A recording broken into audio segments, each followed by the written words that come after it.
ein bisschen nervös. Also mein Professor ist da, aber Sie sind vielleicht begeistert. Sie wollen ein Sprachinstitut eröffnen.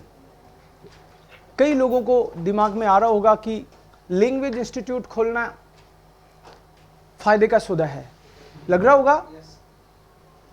लगता है। Yes sir. कईयों को लगता होगा कि लैंग्वेज सिखाना तो एक बड़ा बढ़िया बिजनेस है, लग रहा होगा? लगता है। लगता क्या है, मतलब है। आप एक्चुअली ऐसे लोगों को देखते हो जो ढंग से चीजें कर रहे हैं, तो आपको वो इंस्पिरेशनल लगता है, आपको उसमें चमक दिखती है। कोई भी बिजनेस, लैंग्वेज सिखाना भी एक बिजनेस हो सकता है, हो सकता है। आपस में मिल बांट के खाना, उठाया उसको मैंने। एक गली छोड़ के इंस्टीट्यूट खोलना। राइट। केवल की बात He's बोलो, already पीछे hooked up. इंटू है, उसके पीछे ओके, राउंड लगा के आ जाए, उधर से सीखो। करेक्ट, सब लोग मिल बांट के खाएंगे। यस। सो आप लोगों को आवाज तो आ रही है online? Yes sir. Yes sir. Okay good. Yes sir. किसी का शायद नल खुला रह गया हो, पीछे से आवाज आ रही थी। Okay, it's fine. सो काम कोई भी हो, पहली बात तो मैं आपको कुछ थ्योरेटिकल नॉलेज नहीं देने वाला हूं, मैं तो आपको जस्ट अपना एक्सपीरियंस शेयर करना चाहता हूं। इसलिए मैंने टॉपिक ही ये रख दिया। टॉपिक इसलिए रख दिया कि रोज रोज फोन आते हैं, सर बताओ। मैंने कहा इसका मतलब मेरे को आ गया है चलाना, इसलिए तो करते होंगे लोग फोन। तो मैंने कहा ये रोज रोज बताने से बढ़िया एक दिन बता देता हूं। सो naturlich, das ist ein wunderbare Idee। आप अपना language office, language studio, language capsule, कुछ भी नाम उसको, इस तरह का कोई भी अट्रैक्टिव नाम दे सकते हो ऑफ कोर्स, लेकिन नाम के साथ साथ आपको काम क्या क्या करना पड़ेगा ये इंपॉर्टेंट है। लैंग्वेज इंस्टीट्यूट की बात आती है दिमाग में, एक बड़ा सा इंस्टीट्यूट, जैसे जो बड़े बड़े कुछ नाम है ऐसा आता है दिमाग में। मल्टीनेशनल कंपनी का नाम सुनते ही ऐसे लगता है कोई बहुत ही भव्य बढ़िया ही बिल्डिंग होगी, बढ़िया लोग उसमें, एटमॉस्फेयर होगा। ये सारी चीजें इंपॉर्टेंट हैं ऑफ कोर्स। जैसा आपके दिमाग में आता है वैसा ही होना चाहिए, शायद आइडियल। बट जब हम लोग बिगिनर्स हैं, अभी कई लोग अभी लैंग्वेज सीख रहे हैं लेकिन उनको पता नहीं कि करना क्या है, ऐसे भी हो सकते हैं, हो नहीं सकते हैं एक्चुअली। सो हम लोग उसमें बहुत सारी पॉसिबिलिटीज ढूंढते हैं, बहुत सारे लैंग्वेज के ऑप्शंस भी हैं। प्रोफेसर सर ने भी आपको बताया क्या क्या, आज कल स्पेशली सर का सेशन भी इसी चीज के लिए रखा है कि क्या क्या डायमेंशंस हो सकते हैं। फॉरेन लैंग्वेजेस में तो इंटरनेशनल डायमेंशंस आपको दिखेंगे, जिसको सुनते ही लगता है नाम भी है, दाम भी है, सब सुनते ही एक अच्छी सी फीलिंग आती है। कोई आदमी छोटा मोटा कोई बिजनेस भी कर रहा हो, एक मेरे फ्रेंड है जिनको, जो लैंग्वेज एक्सपर्ट भी है और उनका बिजनेस बहुत अच्छा चलता है, तो अपना इंट्रोडक्शन वो बिजनेस के नाम पे नहीं देते, वो कहते हैं फॉरेन लैंग्वेज टीचर हूं। मैंने 2-3 बार उनको कहा कि मैंने कहा लैंग्वेज टीचर तो आप कम हो, आप बिजनेसमैन ज्यादा हो। बोले नहीं यार, लैंग्वेज ट्रेनर और वो भी फॉरेन लैंग्वेज का थोड़ा रुतबा अच्छा है। तब मेरे को लगा अरे बिजनेसमैन से भी ऊपर की बात हो गई है। तो सो कुछ तो बेसिक चीजें आपके पास होनी चाहिए लैंग्वेज इंस्टीट्यूट खोलने के लिए। 3-4 चीजें जो बहुत इंपॉर्टेंट हैं वो मैं आपके साथ शेयर करूंगा। आप बताओ पहले, क्या लगता है आपको सबसे इंपॉर्टेंट चीज क्या हो सकती है? Knowledge, command over language. Language पे कमांड हो, सबसे पहले चीज। Yes sir. ओके। और teaching skills. Teaching skills, yes, बोलो। पेशेंस। Patience, okay. इंफ्रास्ट्रक्चर और होना सर, चाहिए। यस इंफ्रास्ट्रक्चर, सर, इंफ्रास्ट्रक्चर आजकल के जमाने के हिसाब से इंफ्रास्ट्रक्चर, आजकल के जमाने के हिसाब से infrastructure, okay, wonderful. Teacher interest, entertaining हो, यस, टीचर एंटरटेनिंग हो, प्रॉपर कौन डाल रहा है? पैसा, कौन डाल रहा है? So how to create clients? Okay, investment, yes, sir space भी होना चाहिए, इनफ स्पेस, स्पेस, ताकि लेन भी बच्चों होना चाहिए, हाँ, कि भाई Yes. एक So बिल्डिंग होनी चाहिए, time management. एक जगह होनी चाहिए, उसमें एक बिल्डिंग होनी चाहिए, और वो जगह भी ठीक सी लोकेशन पे होनी चाहिए। लोग मतलब ट्रांसपोर्टेशन इजी हो, ऐसी जगह पे होनी चाहिए। और आप जब ऐसी जगह ढूंढते ढूंढते, मतलब जो आइडियल सी सिचुएशन, एक चीज दिमाग में बना के आप चलते हो, तो ढूंढते ढूंढते आप किसी भी शहर के बीच में जा खड़े होते हो। ये आपको लगता है ये है राइट जगह, तो और फिर उसकी प्राइस का आपको पता चलता है, तो आप वापस शहर के उस कोने में पहुंच जाते हो जहां से आप आए थे। ये practical challenge Yes, sir. Start, मतलब आप जब आइडियल सी एक चीज ढूंढते हो, तो आप शहर के बीचों बीच खड़े हो जाते हो कि ये चाहिए मुझे, और फिर उसके पैसे का हिसाब किताब लगाते हो, तो इतना तो नहीं, थोड़ा सा इधर ले लेता हूं, इतना तो नहीं, थोड़ा सा इधर लेता हूं, करते करते आप वहीं पहुंच जाते हो जहां आप रहते हो, क्योंकि वही तो है आपका घर, और वहां लिया इसलिए था क्योंकि वो कैपेसिटी आपकी थी, वापस वही पहुंच जाते हो आप। तो वो बात बिल्कुल सही है कि सबसे पहले आपको नॉलेज के साथ आपका सर्टिफिकेशन उसमें होना है। आप मान लो कि लैंग्वेज में ही करियर बनाने का आपने सोच लिया है, जैसे फॉर एग्जांपल हम लोग जर्मन का ले, तो जर्मन का आपने अगर इसको करियर बनाना सोचा है, तो कई लोग कहते हैं कि करियर का मतलब जॉब लगना। ठीक है, अगर जॉब लगना आपने सोचा है तो उसके लिए शायद B1 B2 से काम चल जाए आपका, लेकिन आपने इंस्टीट्यूट या लैंग्वेज स्कूल का अगर सोचा है, तो फिर आपको जितने इसमें जो भी सोपान होते हैं, एक के बाद एक सारे ही करने हैं आपको। एक बात तो ये, मतलब गलती से भी भ्रम ऐसा नहीं पलना चाहिए दिमाग में कि B1 करके मैं तो इंस्टीट्यूट खोल लूंगा। ये दिमाग में अगर आ रहा है तो ये खतरनाक है। आपको उसके बाद में जो लेवल अवेलेबल है, B1 के बाद में B2 मतलब ऐसा नहीं है कि आप कहीं जॉब से पहले शुरू नहीं कर सकते, लेकिन इंस्टीट्यूट आपको स्टार्ट करना है अपना, तो आपको जितने लेवल पॉसिबल हैं और जितना जल्दी आप एक के बाद एक कर सकते हो, आपको करने चाहिए, और उनका सर्टिफिकेशन भी लेना है, क्योंकि आपको फिर वो पढ़ाना भी है ना। A1 की आपको एग्जाम की प्रिपरेशन भी करानी पड़ेगी, तो आपने खुद दी होगी तो आप कर सकोगे। तो सबसे पहले आपको नॉलेज अच्छे से लेना है और उसके सर्टिफिकेशन करने हैं। C1 C2 अगर अवेलेबल है तो वो करना है आपको। उसके बाद में मान लो आपने पढ़ाना भी शुरू कर दिया, तो उसके साथ में एक्सपीरियंस भी लेना है। मैं तो आपको बोलूंगा कि लैंग्वेज का मान लो आपने C1 C2 भी कर लिया है, और आप सोचो कि अब हो गया काम, आपको फिर कहीं ना कहीं एक्सपीरियंस साथ में आपकी MA वगैरह जो भी है साथ में चल सकती है, लेकिन फिर आपको किसी न किसी इंस्टीट्यूट स्कूल के साथ काम करना चाहिए। क्या फायदा उसका? जैसे मान लो कि किसी ने C1 कर लिया, ई लैंग्वेज स्टूडियो में मान लो काम करना है किसी को फॉर एग्जाम्पल, तो यहां पे हमने मिनिमम क्वालिफिकेशन कर रखी है C1, कि C1 अगर किसी का है नहीं तो वो पढ़ा नहीं पाएगा, ऐसा हमको लगता है। तो आपने C1 कर लिया, तो ई लैंग्वेज स्टूडियो की जगह कोई दूसरा स्टूडियो हो सकता है, कोई स्कूल हो सकती है, कॉलेज हो सकती है, वहां पे आप अगर काम करोगे तो आपको यह पता चलेगा कि इनको क्या क्या दिक्कत आ सकती हैं, क्या क्या दिक्कतें आ रही हैं इनको, क्योंकि वो आपको नहीं आनी चाहिए। इनका क्या सेटअप है वो आपको जब आप काम करते हो तो अपने आप पता चलती हैं चीजें, दूर से नहीं पता चलती। अभी कोरोना में भी कई लोगों ने कॉल करके मेरे को पूछा, सर ये आप डिजिटल बोर्ड कौन सा यूज करते हो, तो मैंने उनको डिटेल्स वगैरह भेजी। बीच बीच में लोग कॉल करके पूछते हैं तो मैं उनको बताता हूं। बताने से मान लो कोई आपको अगर ये चीज बता देता है तो आपको रिसर्च में टाइम वगैरह नहीं लगेगा। आप किसी इंस्टीट्यूट में काम कर रहे हो तो आपको ये भी पता चलेगा कि, क्योंकि आपकी खुद की हरकतें जो होंगी वही आपको तैयार करेंगी।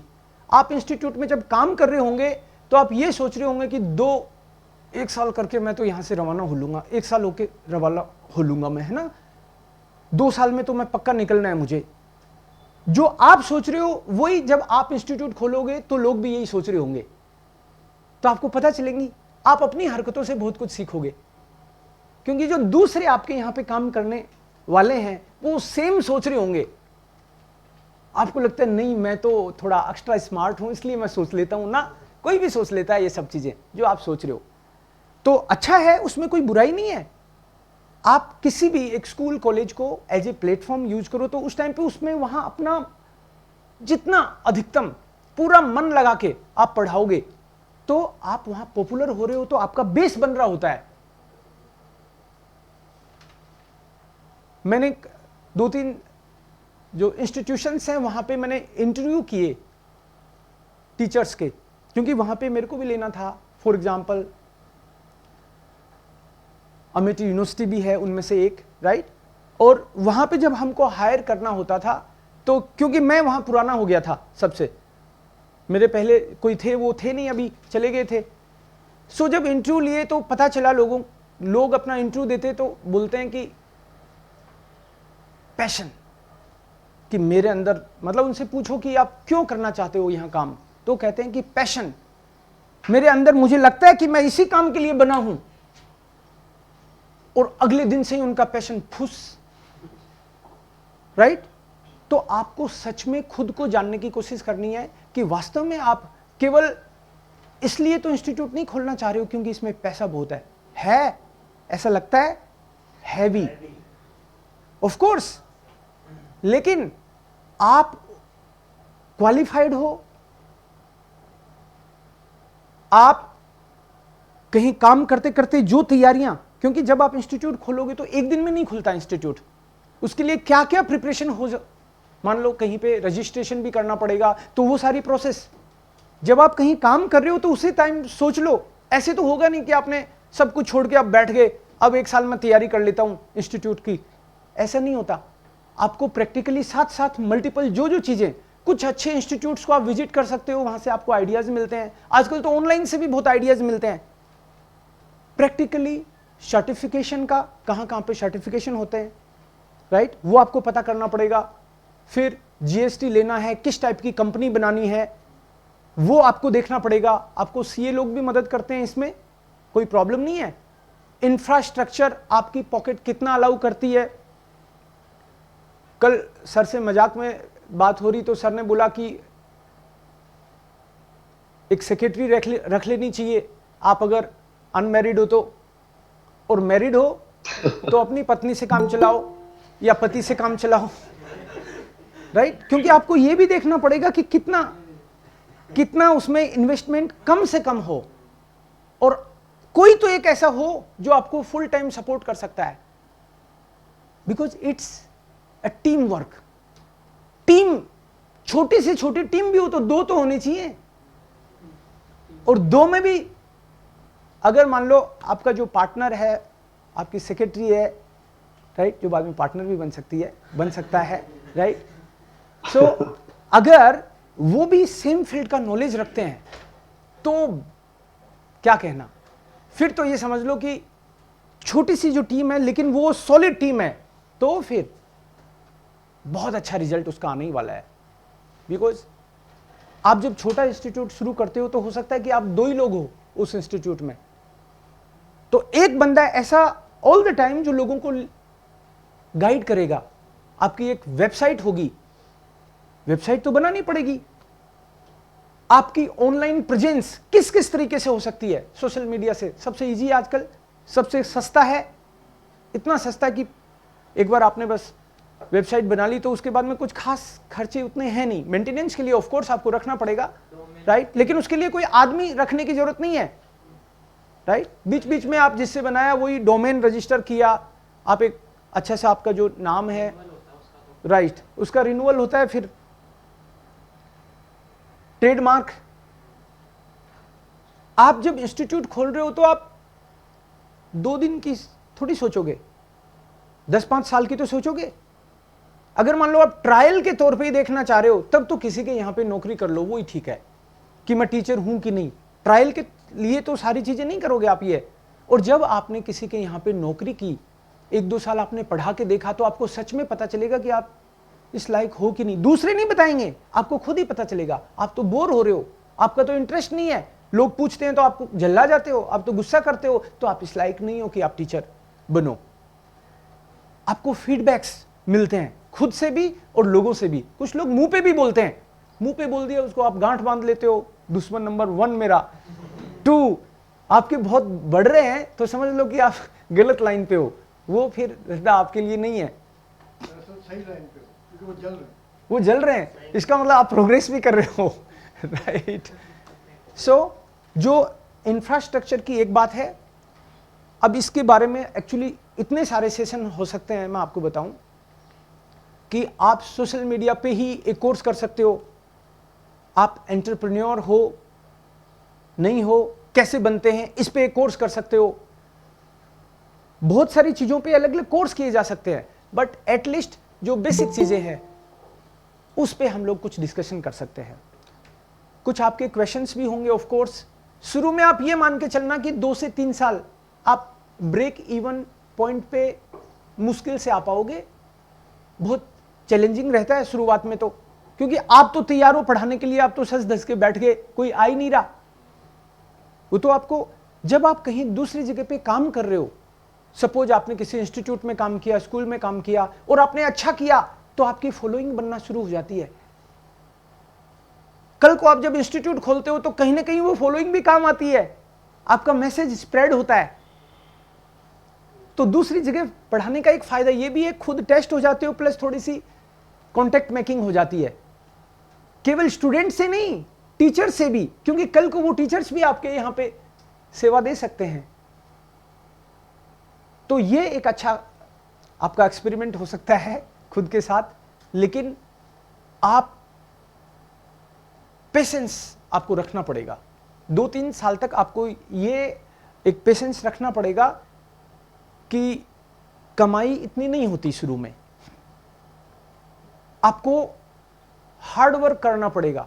जैसे ये टॉपिक एक तरीके से इस तरह का भी टॉपिक है जिस पे हम लोग बात कर रहे हैं कि किसी के यहां नौकरी करनी चाहिए या खुद का बिजनेस खड़ा करना चाहिए, ये वही टॉपिक है, या फिर नौकरी करते करते थोड़ा सा खुद का सेटअप कर लेना चाहिए, उसी की बात है ये।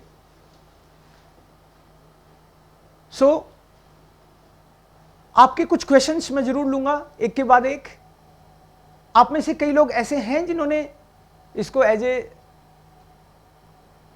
गेशेफ्ट प्लान किया है, अपने स्कूल, अपना इंस्टीट्यूट शुरू करना चाहते हैं।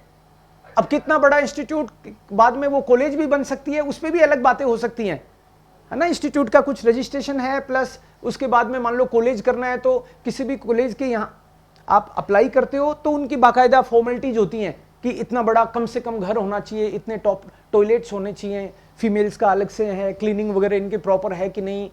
1,50,000 रुपये वो इस विजिट करेंगे, चेक करेंगे, इस बात के भी लेंगे, राइट, कि एवरीथिंग इनके पास प्रॉपर है कि नहीं, कितना स्पेस मिनिमम होना चाहिए, रूम्स का साइज क्या होना चाहिए, हर एक चीज उसमें मायने रखती है। ये लोग मान लो कि इंस्टीट्यूट खोल रहे हैं तो इनके यहाँ पे एग्जामिनेशन कराएंगे, तो एग्जामिनेशन हॉल कैसे एग्जामिनेशन होगी, कौन उसको इवेलुएट करेगा, ये सारे पॉइंट्स। Yes please, 1 by 1। बिटिशॉन कौन है? Khemaram? Yes please. Yes sir.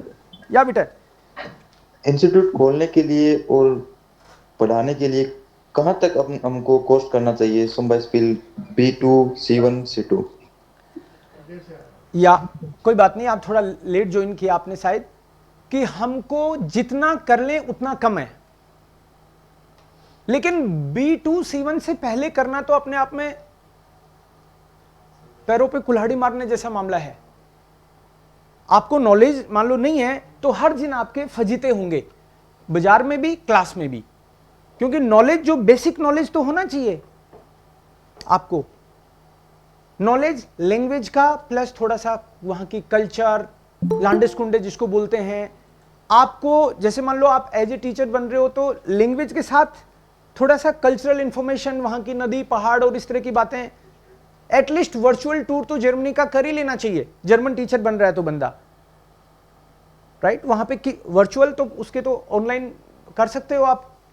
सो मैं बोलूंगा कि C1 आपको करना चाहिए अगर आप इंस्टीट्यूट और इस लाइन में जाना चाहते हो। तो किसी के यहां जॉब भी आप करना चाहते हो एज ए टीचर, मुझे नहीं लगता कोई B2 से कम आपको ऑफर करेगा। क्या B2 से कम में तो कोई जॉब भी ऑफर नहीं करेगा आपको, मल्टीनेशनल कंपनीज में B1 पे भी हो जाएगा, बट एज ए टीचर आप फिर एक ऑफिस को कैरी कर रहे हो आप, तो आपसे ये मिनिमम एक्सपेक्ट किया जाएगा। बट उसके साथ में आप अगर MA कर लेते हो और लॉन्ग टर्म का परमानेंट आपने देख लिया कि मेरा तो बस यही ड्रीम है और इसी पे मेरे को करना है, तो हो सकता है आपको PhD का भी सोचना चाहिए फिर। या बेटा प्लीज सीताराम। सर ये लैंग्वेज का कोर्स है जो हम किसी इंस्टीट्यूट से करें या फिर किसी यूनिवर्सिटी से करना जरूरी होता है, क्योंकि लोगों की मान्यता रहती है कि भाई इसने हो सकता है कहीं से जुगाड़ लगा के सर्टिफिकेट ले लिया हो। ओके, तो बेहतर है या फिर यूनिवर्सिटी किसी स्कूल किसी यूनिवर्सिटी से करें या इंस्टीट्यूट से करें, बहुत अच्छा क्वेश्चन है। मैं अपना बता सकता हूं पहले तो आपको कि मान लो कि इंस्टीट्यूट बहुत फेमस है जहां पे बढ़िया पढ़ाई हो रही है, पहली बात तो वहां से करेंगे आप, क्योंकि केवल ठप्पा काम नहीं आएगा, नॉलेज काम आएगा। तो पहली बात तो इंस्टीट्यूट अगर बहुत अच्छा है तो वहां से करें, और अगर साथ में आपको यूनिवर्सिटी का भी चांस है तो यूनिवर्सिटी से भी आप करो। मैंने स्टार्ट किया तो मैंने बड़ा इंस्टीट्यूट है अपने यहाँ पे ग्योटे इंस्टीट्यूट, वहां से मैंने स्टार्ट किया था पुणे से, और एक एक करके कई सारे इंस्टीट्यूट्स विजिट किए मैंने, अलग अलग सिटीज में मैं रहा, और उसके बाद में मेरे को लगा कि नहीं यूनिवर्सिटी से भी अपन को करना चाहिए।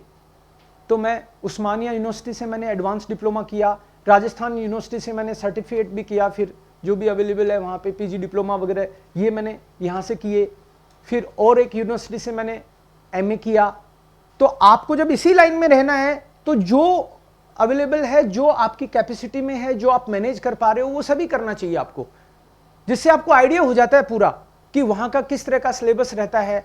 और कल को मान लो कि किसी यूनिवर्सिटी में ही आपने पढ़ाने का सोच रखा है तो हो सकता है वहाँ पे तो वो MA कम से कम मांगेंगे, तो आपको उस लाइन में इंस्टीट्यूट की मतलब आपकी नॉलेज अच्छी है तो इंस्टीट्यूट के सर्टिफिकेशन पे भी आपको जॉब मिल जाएगी। बट जब आप इंस्टीट्यूट अपना ही ओपन करने वाले हो तो सबसे ऊपर हो गया नॉलेज,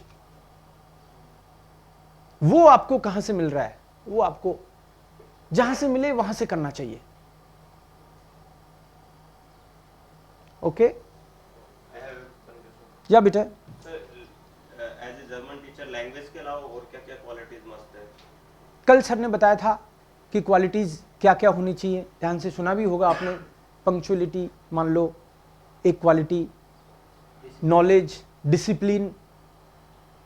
अब कोई गुटखा खाने वाला टीचर अगर बनने की कोशिश करेगा तो वो नहीं चलने वाली चीज है, सोसाइटी उसको एक्सेप्ट नहीं करेगी कि ब्रेक मिला तो एक बीड़ी पी के आ गया, ये नहीं चल सकती। प्रामाणिकता, जो क्वालिटी आप एक्सेप्ट करते हो, एक अच्छा इंसान तो होना चाहिए। आप मान लो कि आपकी हरकतें ऐसी हैं कि बच्चे ही बात कर रहे हैं, अपना टीचर राइट पढ़ा के शाम को मेरे को उस ठर्रे पे मिला था, तो वो नहीं चल सकता। तो क्वालिटी जो है आपकी लैंग्वेज के साथ में आपकी बाकी चीजें भी, एक पर्सनालिटी पे आपको काम करना पड़ेगा।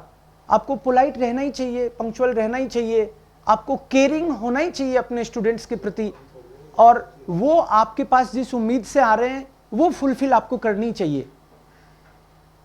मेरे ख्याल से ये कुछ बेसिक चीजें हैं, उसके अलावा बहुत जितनी चीजें हम सीखें वो तो बेटर ही है। आपको आज के ज़माने के हिसाब से फिर टेक्नोलॉजी का नॉलेज आपको होना चाहिए, right? Yes please, anybody else?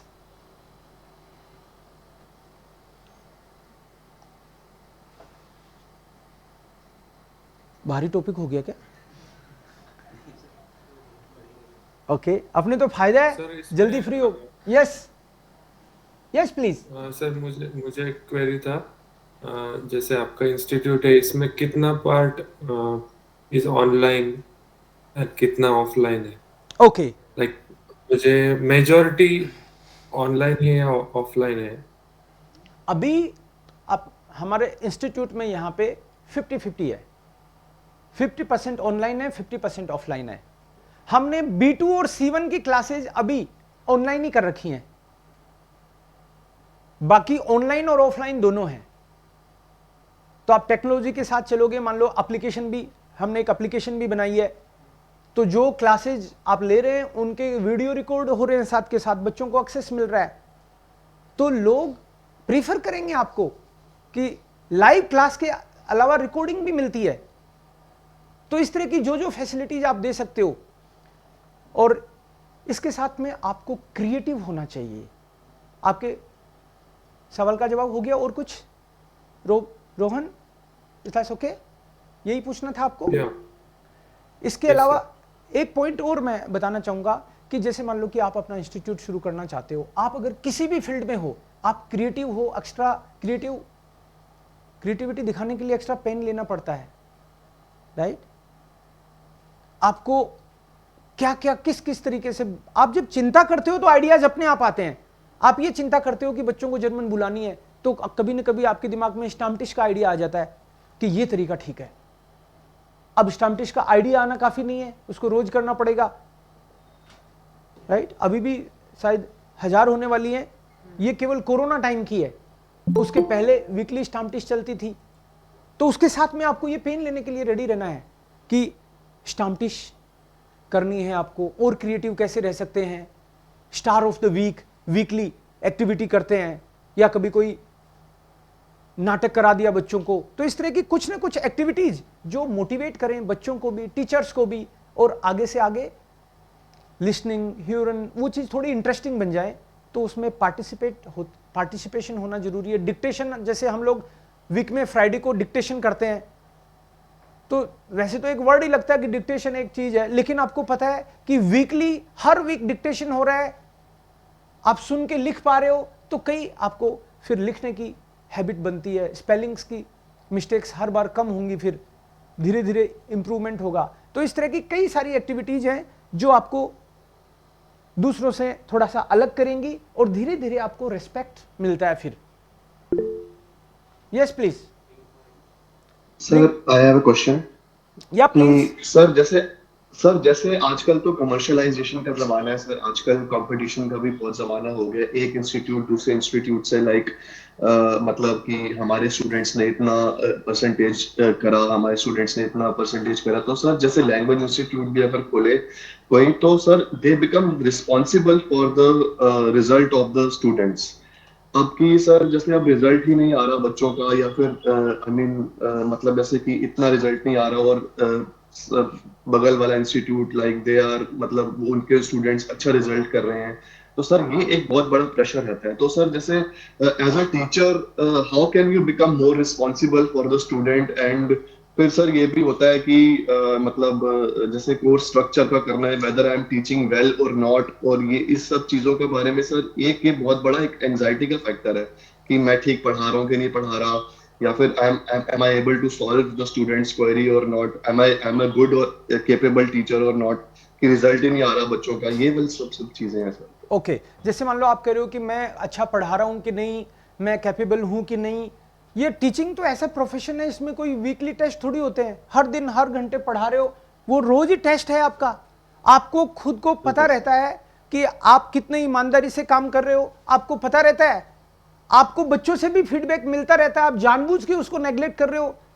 आप सोच रहे हो कि नेग्लेक्ट हो गया, वो बच्चा बाहर जहां भी जाएगा आपकी जय करेगा या आपकी थू थू करेगा, चुप थोड़ी रहेगा।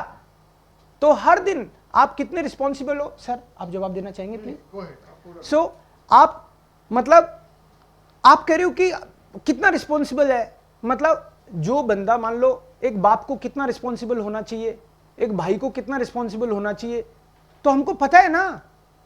तो एज ए टीचर भी हम लोग ह्यूमन बीइंग हैं, अपन नॉर्मल इंसान है, तो हमको सब पता है कि बेवकूफ बनाना चाहिए कि नहीं। अब बनाते हैं कि नहीं अलग क्वेश्चन है, लेकिन बनाना चाहिए कि नहीं, सच बोलना चाहिए कि नहीं, ये बातें अपन सब जानते हैं।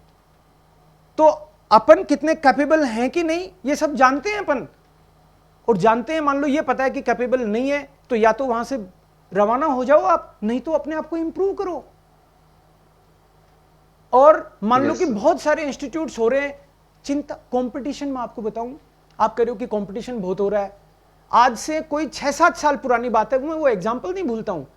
एक बंदे ने कहा कि यार यहां जयपुर में है ना 5000 से ज्यादा रजिस्टर्ड वकील हैं, कैसे काम चलेगा। इतनी देर में ही, थोड़ी देर बाद में वो कहता है खुद ही कि यार कोई एक ढंग का वकील ही बताओ। मैंने कहा यार अभी तो तू कह रहा था 5,000 से ज़्यादा है, तो 5,000 में एक भी ढंग का नहीं है क्या? इसका मतलब है कि भीड़ तो रहेगी हमेशा से, लेकिन कंपटीशन कभी नहीं होता है मेरे ख्याल से।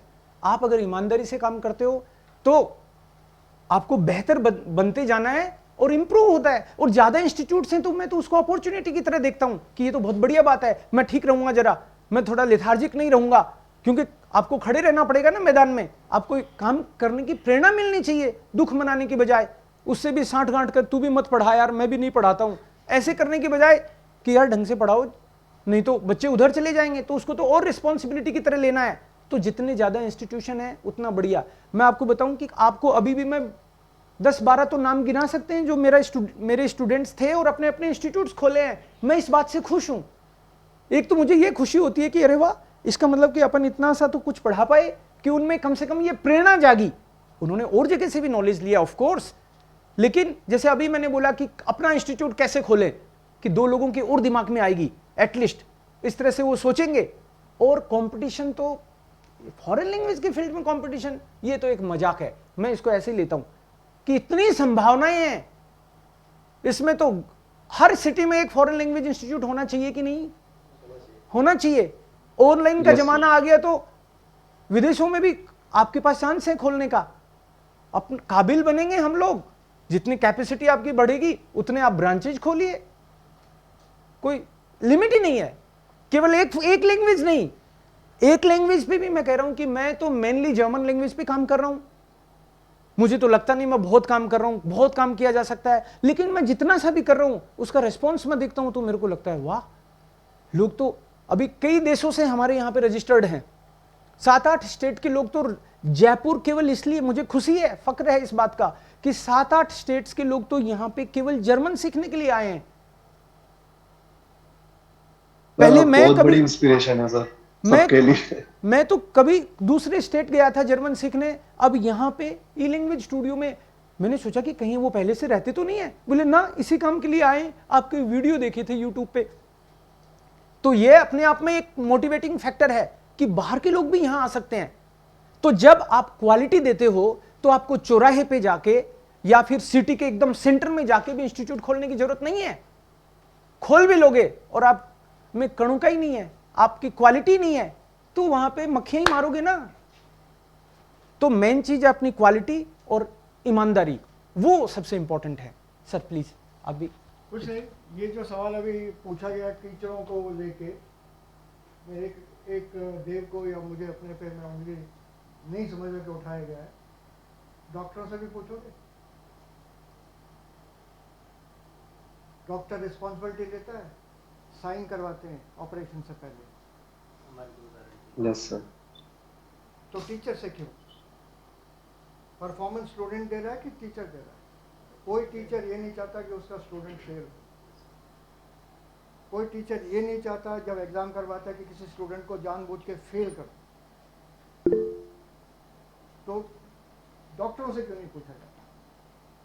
गारंटी दो ऑपरेशन के बाद मैं एकदम जिंदा रहूंगा, वैसे ही रहूंगा जैसे मैं पैदा हुआ था। कोई डॉक्टर से नहीं पूछता ये सवाल, क्योंकि पेशेंट की भी उतनी ही रिस्पॉन्सिबिलिटी है ऑपरेशन के बाद अपना ख्याल रखने की जितनी एक स्टूडेंट को है पढ़ने के बाद अपना और नॉलेज बढ़ा, प्रैक्टिस करें। सर लेकिन जैसे आजकल जो इतने बड़े अनगे बोर्ड आते हैं सर, जैसे कि जैसे एग्जाम्स नजदीक आ रहे हैं तो हम 2 महीने में करवा देंगे, 1 महीने में कोर्स करवा देंगे। फिर सर ऐसा भी होता है कि हर लैंग्वेज इंस्टीट्यूट के बाद जब वो एडवर्टाइज करते हैं तो अपने स्टूडेंट्स की फोटोज नीचे, उनके रिजल्ट्स, उनके ये सब जो है ना, अगर एक इंस्टीट्यूट रिजल्ट प्रोड्यूस नहीं कर पा रहा तो ये एक बहुत बड़ा फैक्टर रहता है कि रिजल्ट प्रोड्यूस करना है। तो सर ये एक कंपटीशन का ना एक बहुत बड़ा एक साइकिल होता है। ये तो करना ही चाहिए ना, क्यों नहीं करना चाहिए? करना भी चाहिए, मानता हूँ, लेकिन अगर लोग इस बात को मानते कि 2 महीने में पास करा दूंगा, साल भर घर बैठे रहो ना। बाकी लोग बुद्धू हैं जो साल भर आ रहे हैं क्लास में इतनी दूर से धूप में। Yes sir. जब 2 महीने में हो सकता, मैं तो भेज देता हूँ सीधा। मैंने तो नहीं बुलाया तुम्हें सर, धूप में नहीं आ सकता मैं इतनी दूर, ठीक है घर बैठे रहो फिर। भाई मेहनत करना भी तो फर्ज बनता है, गारंटी मैं कैसे दे सकता हूँ? अल्टीमेटली एग्जाम तो आप ही लिखोगे। तो when the student Yes, does sir. Not perform, output तो स्टूडेंट का, इनपुट टीचर का है। सर होमवर्क नहीं करते स्टूडेंट्स तो वो सब छोड़ो, मेरे को कोई कंप्लेंट नहीं है उसमें। होमवर्क नहीं करते तो teacher has to do something else. तो इनपुट तो यहाँ से जाएगा ना। और अल्टीमेटली मतलब एज ए टीचर आप मतलब जब बच्चा पास हो रहा है, फेल हो रहा है, तो एक आध बार तो आपकी चल जाएगी, लेकिन आपको एज ए टीचर भी अच्छा परफॉर्म करना है, आपको ईमानदारी से स्टूडेंट को तो मोटिवेट भी करना है। टीचर का एक काम ये भी है कि मतलब बच्चे को पढ़ाने के अलावा मोटिवेट भी किया जाए। तो मेरे ख्याल से अच्छा टीचर वो है जो मोटिवेट कर पाता है कि बच्चा के पास घर में एटमॉस्फेयर नहीं है, तो उसको किस तरह से मोटिवेट किया जाए कि वो इंस्टीट्यूट में टाइम स्पेंड करे, या फिर क्लास के बाहर वो कैसे बिजी हो, किस तरीके से। अगर स्टूडेंट वास्तव में मोटिवेटेड है तो अपने आप उसकी फेवरेबल सिचुएशंस बन जाती हैं, उसको इस तरह के फ्रेंड्स मिल जाते हैं। और मान लो वो टाइम पास करने के लिए आ रहा है कि चलो मैं एडमिशन ले लिया है तो मेरा तो हो ही जाएगा, तो टाइम तो पास हो ही जाएगा, लेकिन काम नहीं होगा जो आप सोच के बैठे थे। एक एनालॉजी और है मेरे पास। बिजली का इनपुट ठीक है, आउटपुट ठीक नहीं है। गलती किस में है? प्लग में है ना। स्टूडेंट ने तो एज अ प्लग आ गया, टीचर ने उसमें बिजली डाल दी, बिजली बाहर आ नहीं रही है। तो गलती टीचर की है कि इधर आउटपुट में प्लग में गलती है। जरा सा भी अगर वो इधर उधर डावाडोल हो गया कुछ सिचुएशन, बल्ब जो जल रहा वो भी फ्लिकर करेगा, क्योंकि फॉल्ट है। Yes, sir. Simple, this things are around us. देखो हम फॉरेन लैंग्वेज के फील्ड में, अगर किसी भी फील्ड में, किसी भी फील्ड की बात है, लेकिन मान लो हम लोग अभी फॉरेन लैंग्वेज की बात कर रहे हैं, फॉरेन लैंग्वेज में भी मान लो इंस्टीट्यूट ओपन करने की बात कर रहे हैं, वो इंस्टीट्यूट आपका कॉलेज भी बन सकता है, वो बंद भी हो सकता है। लगातार आप कैसे एक्टिव रहोगे? कल सर ने कितने सारे पॉइंट्स बताए थे कि how to keep yourself motivated, तो वो तो हर फैक्टर में, हर सिचुएशन में ही, हर बिजनेस में ही, हर काम में ही, और काम ना करे तो घर में भी खुद को तो रखना ही पड़ता है मोटिवेटेड। तो ऐसी चीजें, इस तरह की एक्टिविटीज, क्रिएटिव चीजें जिसमें आप इन्वॉल्व हो सको, इन्वॉल्व रख सको, वो सब आपको करनी पड़ेंगी, आपको सोचनी पड़ेंगी कि क्या किया जाए। ऑल द टाइम आप कोई नौकरी नहीं कर रहे ना, तो आपको तो 8 घंटे की नौकरी तो है नहीं, आपको इंस्टीट्यूट चलाना है। तो कभी कभी क्या देखते हैं हम लोग, रिजल्ट दिखता है अपन को, किसी का काम नहीं दिखता। और वो तो लाख रुपए कमा रहा है, मैंने सुना है पिछले महीने 2 लाख कमाए उसने। हाँ तो कमाए ना, वो तो फैक्ट है, लेकिन उसके पीछे काम भी हो रहा होगा, हो सकता है वो आपसे ज्यादा काम कर रहा है, वो नहीं दिखता। हमको वो काम भी देखना है। रिजल्ट तो दिख ही जाएगा, लेकिन उस काम के प्रति आप अगर ईमानदार रहते हो तो आपका अपने आप चीजें फेवरेबल होती जाती हैं। केवल मान लो आप ब्लफ करते हो, ये आपने अभी एक एग्जांपल दिया कि वो 2 महीने में करा देगा, वो 2.5 महीने में करा देगा, 3 महीने में तो B1 ही करा देगा, वो तो करा देगा, उसके आने भी तो चाहिए उतरने को, उसके उतरेगा ही नहीं। ऐसी दुकान थोड़े दिन ही चलती हैं, फिर उसकी बातें बनना शुरू हो जाती हैं। फिर जो जिनको आप सोच रहे थे कि वो अपने जय बोलेंगे, वो आपको मिट्टी में मिला देंगे। इसके लिए कोई लठ मारने की थोड़ी जरूरत पड़ती है, किसी को बताना पड़ता है, अरे वहां नहीं चले जाना यार, ठगा गए थे हम लोग ना। तो इस टाइप के लोग हर फील्ड में मिल जाएंगे। आजकल एक घुटनों की मालिश का वो चला हुआ, इसको लगा तेल टाइप है वो, अच्छा, इसको लगा लीजिए, घुटने आपके ठीक हो जाएंगे। एक और नया आया है, अभी हाल ही में मैंने टीवी पे देखा उसे, उसको लगाइए तो हल्का सा धुआं निकलता है, ये धुएं वाली मालिश है। उससे घुटना एकदम ठीक हो जाएगा, आप दौड़ने लग जाएंगे। और 2 अलग अलग शॉट दिखाते हैं, एक बंदा ऐसे ऐसे लगा के चल रहा है, और वही बंदा जो है दौड़ रहा है। मैं तो कहता हूँ मेडिकल कॉलेजेस बंद करो, सारे डॉक्टरों को लाइन में खड़े करो, सबसे पहली गोली मैं चलाऊँ। पहली गोली मेरी होगी, क्योंकि घुटने मेरे भी दुख है, मेरी गोली। क्या फायदा, ये लोग ऑर्थोपेडिक सर्जन, इतना बड़ा ग्रीक से उठा के वर्ड लिखा हुआ, क्यों? Orthopedics is the biggest business now after heart. अब धीरे धीरे बाकी ऑर्गन भी आ गए। ये लोग भी तो ऐसे ही क्लेम करते हैं ना। तो हर फील्ड में ऐसे लोग मिलेंगे। It depends on the people, the consumer, to believe not to believe. अगर मानते हैं भला हो, नहीं मानते हैं तो भी भला हो। बिकॉज देर इज क्या हुआ, नेटवर्क वीक है शायद। नेटवर्क आ जाएगा वापस। सर इस इंस्टीट्यूट के फील्ड में मार्केटिंग कितनी जरूरी है? बहुत हर फील्ड में मार्केटिंग जरूरत है। इंस्टीट्यूट बेचना पड़ता है। देखो, बताओ लोगों को, वरना किसको पता चले। जंगल में मोर नाचा किसने देखा? मैंने देखा, गाने में भी है वो। राइट, ने देखा तो आपको ही पता चला ना, तो बाकी लोगों को कैसे पता चलेगा? तो आप उसके आपको खुद सोचना पड़ेगा कि उसकी मार्केटिंग कैसे हो, ये भी एक सवाल है। तो आप अपनी फेसबुक आईडी, अपने इंस्टीट्यूट की आईडी, अपने मतलब उसमें आपको शर्माना नहीं है। जब आप काम अच्छा कर रहे हो तो बताने में क्या है?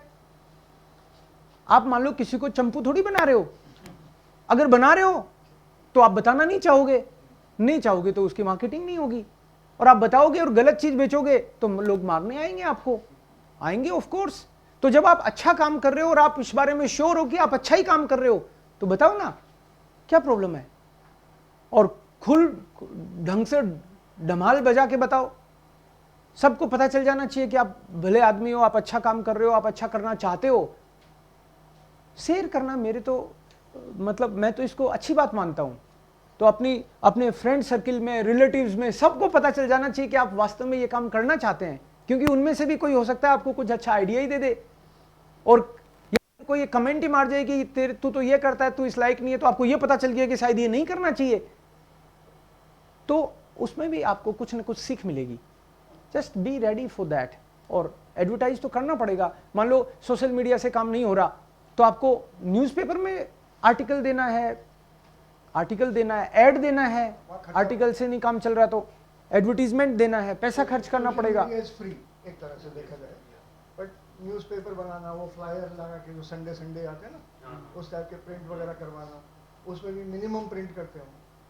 तो सिर्फ मेरी गली के लिए नहीं होगा, और फिर वो मोहल्ले के लिए होगा, मोहल्ले 500, 1000। और उसमें आपको ये भी चिंता करनी पड़ती है, उसको देने से काम नहीं चलेगा। ये सारे मैंने कर करके देखे हैं। एक जगह तो पाया गया कि जो दिया था ना उसने पूरा का पूरा कचड़े में डाला। हो गया काम। मैंने कहा यार आज फीडबैक नहीं आया, चक्कर क्या है? जनरली जब जाते हैं तो खोल जाते हैं ना उस दिन। मैंने कहा आए नहीं, फिर पता चला उसने डाला ही नहीं। तो आपको मतलब सुबह उठ के भी जाना पड़ सकता है साथ में कि भैया अखबार में तो सब में लगा ले तू, कि नया नया बिजनेस अपना तो इसी पे डिपेंड करता है मामला, भविष्य अपना खतरे में है। नहीं तो आपको वो करना पड़ेगा, जाके लोगों को बताना पड़ेगा। एडवर्टीजमेंट जिस तरीके से, जिस लेवल पे आपकी कैपेसिटी है वो सब करना ही पड़ेगा।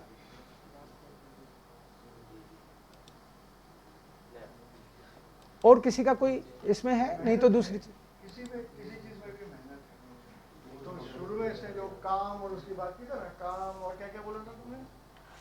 काम, ईमानदारी, वो कुछ 3-4 राइमिंग वर्ड बोले थे शुरू में। अच्छा, उसके साथ साथ एक वर्ड भूल गया, व्यायाम।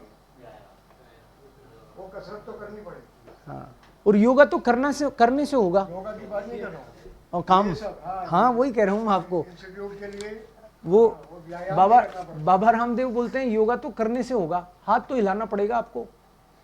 तो वो ये सारे काम ही करने से होंगे, अपने आप नहीं होंगे। इसमें कुछ हाँ कुछ इश्यू है नेटवर्क का, हो जाएगा वो, कोई बात नहीं। वो लोग मिस कर रहे होंगे ना। नहीं, वो पता चल जाएगा, उनके साथ शेयर कर दूंगा बाद में मैं। सर एक काफी लोग है ना नेगेटिव भी बहुत मिलते हैं कि इसमें क्या है, तैयारी करो, गवर्नमेंट जॉब की तैयारी करो, कोई श्योरिटी नहीं है। इसके लिए मैं एक किस्सा सुनाता हूँ। जर्मन में एक फ्रेज है, 10 आई 10 कोलंबस। 10 आई समझते हो? एक कोलंबस डिस्कवर अमेरिका डिस्कवर किया। तो ये द एग ऑफ कोलंबस एक बहुत फेमस सेइंग है, जर्मन में बोलते हैं 10 आई 10 कोलंबस। कोलंबस जब वहाँ से अपने यात्रा से लौटा था ना, तो राजा ने इसको बहुत बहुत सारा इनाम दिया, ढेर सारे बड़े बड़े घर, सोना वोना ये सब। उसको देख के बहुत लोग जले, तो इसने किया क्या है, और कोर्ट में ये सवाल उठाते हैं, इसने किया क्या है, कौन सी महान चीज़ है। जहाज पे चढ़ गया, हवा और न पानी जो उसको ले गया, वहाँ पे दिख गया सामने, उतर गया और झंडा गाड़ दिया, वापस आ गया। ये कोई भी कर सकता था, तो इसने क्या कर दिया, और हमारे पास जहाज नहीं था, हम नहीं जा पाए, तो इनाम देने का क्या तुक है। कोलंबस ने कहा अच्छा मैं बताता हूँ, एक अंडा लेके आए। तो अंडा लेके आए, कोर्ट में कहानी है, सच्चाई नहीं मालूम, अंडा लेके आए। तो उसने कहा ये एक अंडा है मेरे सामने, क्या आप इसको ऐसा टेबल पर दिखा सकते हैं खड़ा होकर, इसमें क्या प्रॉब्लम। कुछ लोग खट मारा, खड़ा हो गया, बगैर तोड़ना नहीं है, बगैर तोड़े खड़ा। पूरी कोर्ट ने ट्राई किया, किसी से अंडा खड़ा नहीं, किसी से भी नहीं। तो चले अब तू दिखा, पूछा तूने, अब तू दिखा। तो उसने अंडा लिया, उसको घुमा दिया, घूमता घूमता एक ही जगह खड़ा रहा। तुरंत से बोले इसमें क्या, ये तो हम भी कर सकते थे। वही तो करने के बाद बोलते जब ऐसे लोग जब कहते हैं ना, क्रिटिसाइज करते हैं ना, ये वो है आई 10 करोड़, ये उंगली उठाना बहुत आसान है। काफी लोग मिलते हैं, बहुत मिलते हैं। मिलनी चाहिए। मैं तो कह रहा हूं कि वो आपकी मदद कर रहे हैं। जैसे मान लो कि कोई आपको क्रिटिसाइज कर रहा है, तो आप उसको अपना दुश्मन क्यों मानते हो। उस पैसे तो नहीं ले रहा आपसे, फिर भी बता रहा आपको दो बातें। अगर मान लो उसकी बात में सच्चाई है तो सुधर जाओ, और अगर उसकी बात में सच्चाई नहीं है तो आपकी फर्क ही क्यों पड़ना चाहिए। उसको ऐसे क्यों देखते हो कि वो मेरा दुश्मन है। आपको अपन उस चीजों को कैसे लेते हैं उस पर डिपेंड करेगा। अल्टीमेटली वो आपका एटीट्यूड अगर पॉजिटिव रहेगा तो आप किसी भी फील्ड में शायद और अच्छा कर पाओगे, बेहतर कर पाओगे हर फील्ड में। ओके, गुड, विलन डांक। और भी आपके क्वेश्चन हो तो ले सकते हैं, बोलो, मन में मत रखो, क्योंकि आप जवाब शायद ना भी हो, आपको अधिकार है पूछने का। एक्चुअल में जर्मन सीखने से पहले कुछ और कर रहे थे, तो जर्मन तो एज ए सेटल होने के लिए चूज किया है। आपने कि मैंने? मैंने भी। ओके, तो फिर जितना पहले वाले काम के लिए पैशनेट था ना, मतलब एक रिग्रेट तो होता है कि यार ये नहीं कर पाए, इसलिए सब्स्टिट्यूट के तौर पे अपन ने ये किया। एक रिग्रेट तो रहेगा, मेरे को तो स्पेशली रहेगा लाइफ टाइम तक।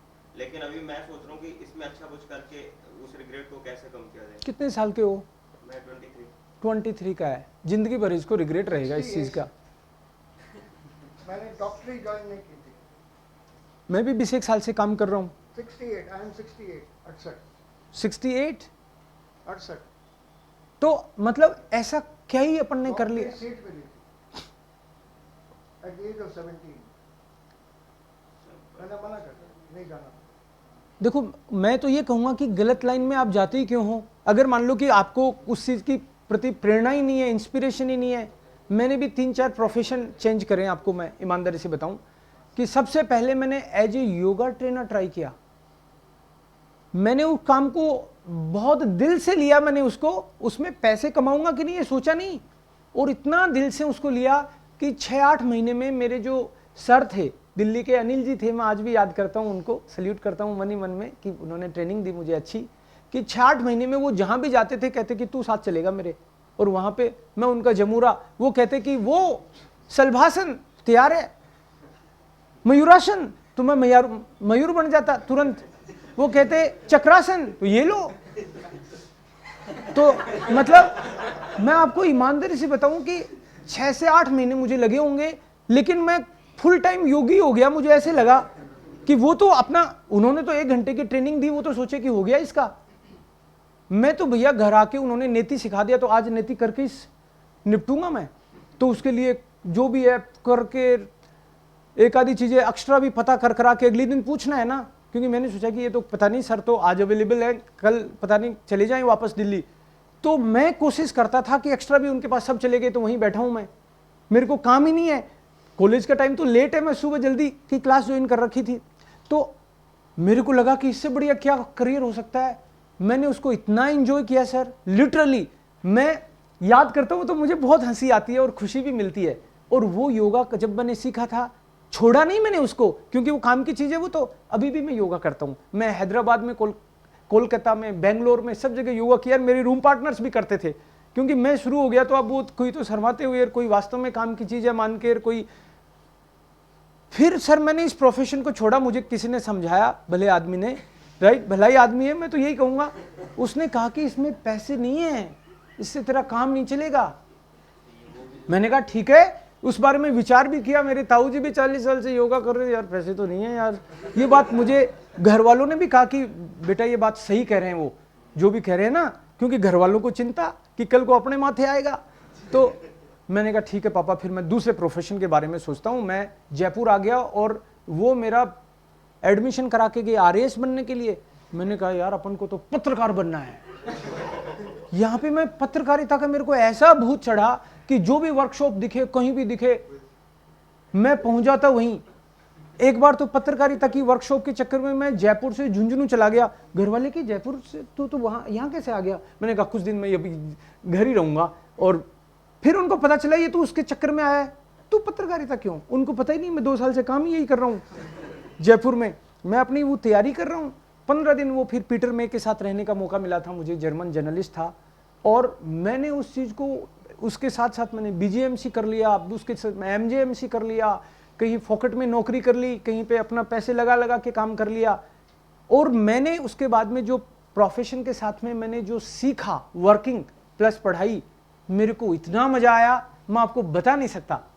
4-5 साल मैंने काम किया और मैं था ही नहीं, मैं बावला हो गया सर, सच बताऊं आपको। कम से कम कि मेरे को लगा कि मेरे को ये क्या हक लग गया मुझे कि लोगों की मदद करने का भाव। मैं बांसवाड़ा चला गया, डूंगरपुर चला गया, आदिवासियों के बीच में रह रहा हूँ, 2-4 बार मरने की नौबत भी आ गई, लेकिन उस एक्सपीरियंस को मैं भूल नहीं सकता लाइफ लॉन्ग।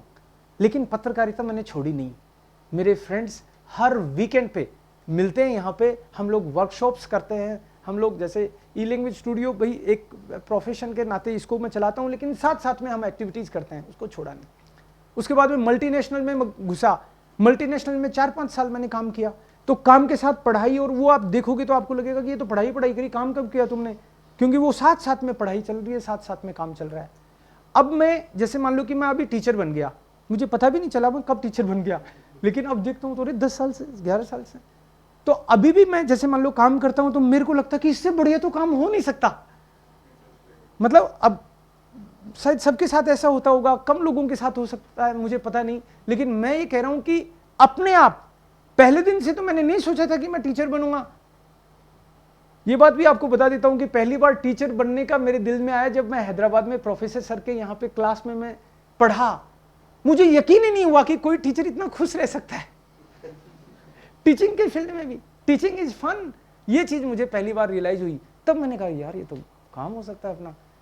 तो फिर नहीं, आदमी खुद सोचता है नहीं यार अपना ये काम नहीं है, अपन दूसरे और करेंगे। फिर अपने आप ही धीरे धीरे लोगों को पढ़ाया। शुरू में 1 साल में मैंने केवल 8 लोगों को पढ़ाया, पूरे साल में 8 लोगों को पढ़ा के तो घर नहीं चल सकता ना। तो मैंने नौकरी थोड़ी छोड़ी, शादी भी हो गई थी मेरी, नौकरी छोड़ने ही नहीं दे चाहे तो भी आदमी, आपको पता नहीं अभी। तो मैं 8 घंटे की नौकरी जो करता था उसमें मेरे 10 घंटे लग जाते थे जाने आने के मिला के। और यही डॉइचे बैंक है यहाँ जयपुर में, उसके अलावा मॉर्निंग का टाइम एक्स्ट्रा निकाल के 3 घंटे मैंने फिक्स कर लिया कि ट्यूशन पढ़ाऊंगा। अब सोचो ऑलरेडी 8 घंटे वहां हैं, 1.5-2 घंटे कम से कम रास्ते में लग रहे हैं, 10 घंटे, उसके अलावा 3 घंटे, मतलब 13 घंटे काम कर रहा हूं मैं। इसलिए कर रहा हूं कि मुझे लगा कि यार टीचिंग के फील्ड में ही जाना है अपन को। तो आपको डिसाइड तो करना पड़ेगा, एक्स्ट्रा पेन लेना पड़ेगा। उसके बाद में मैंने MIT यूनिवर्सिटी ज्वाइन कर ली। मैंने कहा यहाँ अच्छे एक्सपेरिमेंट हो जाएंगे, कि मैं पहले तो केवल वो कर रहा था, लेकिन फिर भी यूनिवर्सिटी के साथ साथ जो ट्यूशन वाला था, मैंने घर पे पहले ही कह दिया था, जैसे आजकल मैंने कह रखा है कुछ गुरुकुल को लेके, राइट। तो मैंने कहा कि ये आपका जो काम है ये करके फिर तो कर सकूंगा। बोले हाँ फिर कोई दिक्कत नहीं है। ऐसे ही मुझे पहले ही मिल गया था कि जितने वहां से कमाते हो उतने यहाँ से जिस दिन आ जाए ना उस दिन छोड़ देना, क्योंकि उससे पहले मेरा जो हिसाब किताब ठीक नहीं था। मैंने 12-13 कंपनियों में काम कर लिया और हर बार मैं पहले रिजाइन देता हूँ और फिर दूसरी पकड़ता हूँ। तो बोले ये तो आदमी खतरनाक आदमी है। राइट। शादीशुदा आदमी को ऐसा नहीं करना चाहिए मुझे वार्निंग भी दी गई बार बार। लेकिन फिर जिस महीने, अब लगातार तो वो तो पता चल ही जाता है घर में कि लगातार इतने इतने पैसे ये कमा रहे हैं। जिस महीने, मेरा तो टारगेट ये था कि जिस महीने उतनी आ जाएगी छोड़ सकूंगा मैं। तो आते ही मैंने कहा अब, बोले थोड़े दिन और रुक जाओ। मैंने कहा अब नहीं रुकूंगा, बात तो हुई है अपनी, अब इसको कम नहीं आने दूंगा। तो फिर यह है कि आप अगर मान लो ईमानदारी से काम करो तो आपको सपोर्ट करते हैं घर पे, आपकी सेक्रेटरी भी सपोर्ट करती है आपको। Okay, Entschuldigung, vielen lieben Dank। सो ये है कि आपको मजा आ रहा है तो उस काम में करो आप। मतलब कई बार जैसे आप में से बहुत सारे लोग ऐसे भी होंगे जिनके हॉबीज कुछ हो रहे हैं, काम कुछ और ही कर रहे हैं, ऐसा भी है। तो आप अपनी हॉबी को भी, मैं तो ये कहूंगा कि उसको साथ साथ थोड़ा थोड़ा डेवलप अगर कर लो तो वो कब आपका प्रोफेशन बन जाएगा। मैं कोरोना काल में मैंने, अभी मैं गिनूंगा तो 5000 से ज्यादा होंगे, 5000 से ज्यादा वीडियो बनाए मैंने, 5000। मैंने ऐसे नहीं सोचा था कि इनसे भी इनकम आ जाएगी क्या, मैंने ये सोचा था लोगों को पता चलनी चाहिए कुछ कुछ चीजें। अब मेरे को YouTube से मान लो इनकम आने लग गई तो बुराई है क्या उसमें? आप सोचते नहीं, लेकिन ईमानदारी से आप काम करते हो तो वहां से इनकम आना शुरू हो जाती है। आपको कंसिस्टेंटली काम करना पड़ेगा उसके लिए। अब उसके लिए तो कुछ तो एफर्ट करने पड़ेंगे एक्स्ट्रा, बट ऐसे ही एक चीज के भरोसे रहने का जमाना भी नहीं है ना अभी। आपको कुछ कुछ लाइन्स ऐसी देखनी पड़ेंगी कि वो धीरे धीरे वो भी बढ़नी चाहिए। अल्टीमेटली जो फ्रीडम जिसको बोलते हैं वो एक जगह से नहीं होगी मेरे ख्याल से। तो मैंने कुछ ऐसे लाइन्स बना रखी हैं और मुझे पता है कि मैं किस तरह से फ्री होके यहाँ से निकलूंगा। मैं मेरी समझ के हिसाब से वो कर रहा हूँ, क्योंकि मैंने बहुत लोगों से, जब मैंने पत्रकारिता की तो मेरे को सबसे बड़ा सर जो बेनिफिट हुआ ये हुआ लोगों से मिलने का, और हर फील्ड के लोगों से मिलने का। मैं उनसे कहता कि यार कोई ऐसा तरीका मिल सकता है क्या जो जिसमें एक बार काम कर लूँ फिर कभी करना नहीं पड़े। वो कहे बेवकूफ़ आदमी, ये कोई सवाल हुआ क्या कि एक बार काम करना पड़े। फिर बोले हर कोई इसी चक्कर में रहता है बेटा, ऐसा कुछ फील्ड होता नहीं। और साथ में सच में शायद नहीं होता ऐसा फील्ड, ऐसे थोड़ी होगा कोई कि आप कुछ। मैंने कहा कि यार मैं 12-12 घंटे काम कर लूँ, 10 साल तक कर लूँ, उसके बाद में नहीं करना पड़े, ऐसा कोई उपाय कुछ। वो कही कि ऐसा में हो जाए, मिल जाए तेरे को तो मुझे भी बताना। होते नहीं है इस तरह की चीजें, बट आज के जमाने में मुझे ऐसे लगता है कि ऐसी चीजें भी हो सकती हैं।